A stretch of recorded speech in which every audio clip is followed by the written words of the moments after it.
कर्जत तालुक्यातील इंजिवली गावामध्ये संतोष देशमुख यांचे सुपुत्र मयंक देशमुख यांना आपली पहिली कीर्तन सेवा इंजिवली गावामधील विठोबा रखुमाईचे मंदिर यामध्ये देण्याची संधी मिळाली.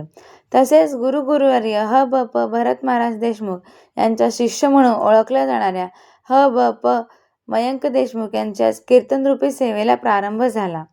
धाकटे इंजिवली म्हणून ओळखल्या जाणाऱ्या गावामध्ये आज जे शक्य नव्हतं ते शक्य करून दाखवलं ते ह. ब. प. भरत महाराज देशमुख यांनी. त्यांच्यामुळे आज पूर्ण परिसरामध्ये भक्तिमय वातावरण झालेलं पाहायला मिळालं. माझा रायगड न्यूजसाठी संपादक गणेश लोट, कर्जत, रायगड.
हे कीर्तन माझं एकादशी निमित्त इंजिवली गावामध्ये ठेवलं आहे.